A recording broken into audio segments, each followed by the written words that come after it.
In this question, I'm asking you to propose a synthesis of this alkene molecule right here, starting from only this cyclic ether right here, right? And you can use any other reagents needed to do this transformation, but all of the carbons in this final product must have come from this structure right here, all right? So again, as usual, we are going to work backwards on this. First thing I'm going to do, though, is I'm going to count how many carbons I have in this final structure.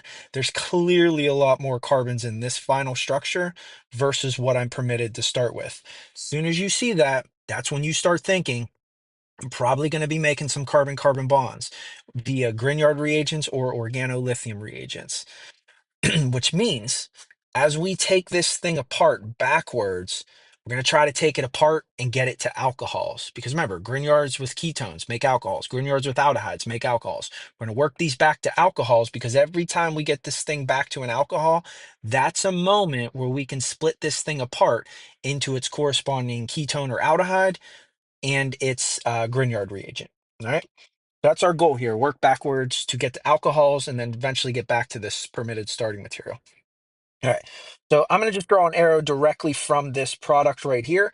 And again, we'll just focus on one functional group at a time. We don't really want to focus on the whole thing. What functional group do I see here? I have an alkene. Specifically, I have a terminal alkene. It's not as internal as it could possibly be.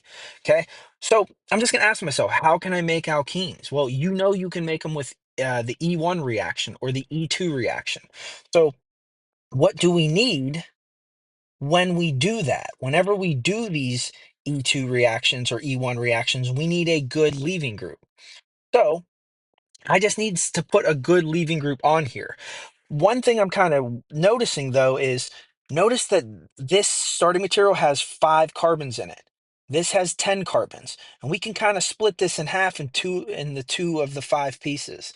So there's 5 carbons there, and there's 5 carbons here, which means this must have been a new bond at some point. That's going to kind of let me know, where do I want to put the leaving group in this structure.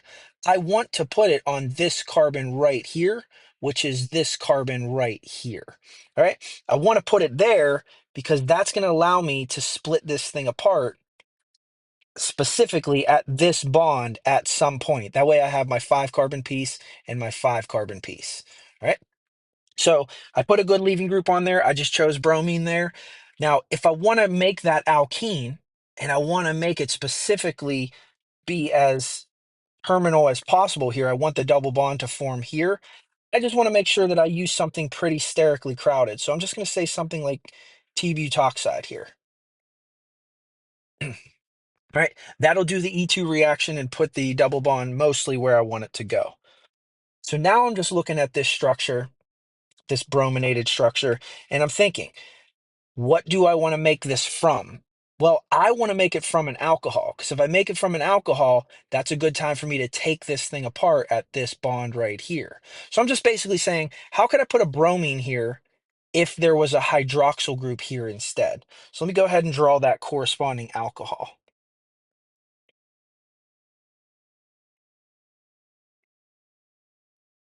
All right, so the question is, how can I make that transformation? What reagents would I use here? Well, it's a tertiary alcohol, so I can't use PBr3 because that's an SN2 mechanism. I can't use SOBr2 because that's an SN2 mechanism, and tertiary substrates are too crowded for SN2. So I'm going to go ahead and do an SN1 using HBr in this case. And the bromide will replace the oxygen directly. All right, so now I have this alcohol, and this is a good time for me to start considering how I'm going to take this apart. Well, I know that I want to take it apart right here so that I have only 5 carbon entities on each side.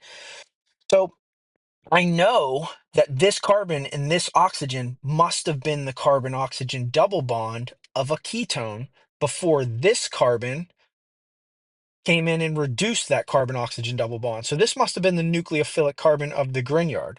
So let's just go ahead and split that thing in half. And on the left side, I'll keep everything sort of drawn the same here. On the left side, I must have had that specific ketone. The right side of it must have come from this specific, and I'm just going to randomly choose bromine again, this specific Grignard reagent. Those two things reacted with each other, followed by an acidic workup to put that proton on the oxygen in the alcohol to make that specific alcohol. All right, so now I'm going to focus on this ketone here, and I'm going to focus on this Grignard. We'll start with the ketone though. So I'm just looking at that and saying, how can I make a ketone? What can I make it from? Well, I can make a ketone from the corresponding secondary alcohol. So I just draw that secondary alcohol. What can I use to turn that alcohol into that ketone? I could use a Jones oxidation. I can do the PCC method. Either one will turn a secondary alcohol into a ketone. Well, then I want to say, well, how can I make this alcohol? Keeping in mind, I want to get back to this starting material.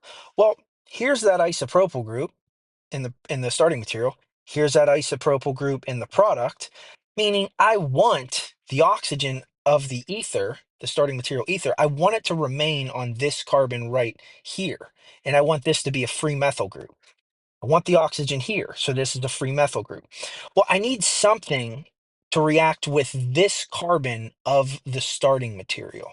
Okay, so I need something strong that's going to come in and react with that really quick.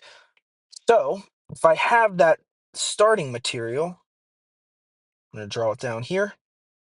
I want something that's going to react with this carbon right here and just put a hydrogen on there. Well, we know we can use lithium aluminum hydride, a reducing agent, followed by an acidic workup to put that proton on the alcohol, and that will give me that specific alcohol. So here we can stop here because that is our permitted starting material. And we kept a lot of regiochemical control. We put everything exactly where we wanted it, right? Now let's come back to this Grignard reagent because we still have to form that. Well, how do we make a Grignard reagent? We always make it from the corresponding haloalkane. So just put that bromine back on that carbon. How do we make that transformation? We use magnesium metal and some sort of ether solvent. I'm just saying diethyl ether there. All right. Now we're going to ask ourselves, how can we make this organohalide? How can we put that bromine specifically in that position? Well, can we make it from this alcohol? We've already shown how we can make this alcohol. Is there a way for us to turn that alcohol into that organohalide directly? And this is where you have to think a little bit. We cannot use HBr here. And I'm going to write this off to the side in a different color to explain why. I can't use HBr here. If I use HBr, I'm going to end up forming probably a carbocation. Because once this thing is formed, this is going to leave. And if that leaves, I now have this carbocation, which is secondary. And this can shift, making a tertiary carbocation, which I don't want. Okay, so I don't want to use HBr here because I want to avoid that shifting from occurring. I need this bromine to be on this carbon right here. I don't want it on this tertiary carbon. So I need to use a method of, of substituting this hydroxyl group with the bromine directly. Well, remember, there's two ways you can do that. You can use something like PBr3. Sorry, I didn't mean to put that in the blue color. Use PBr3. Or you can use SOBR2, those work via SN2 mechanisms. So now we formed everything directly from this permitted starting material. So this is one possible synthesis you can do to make that product.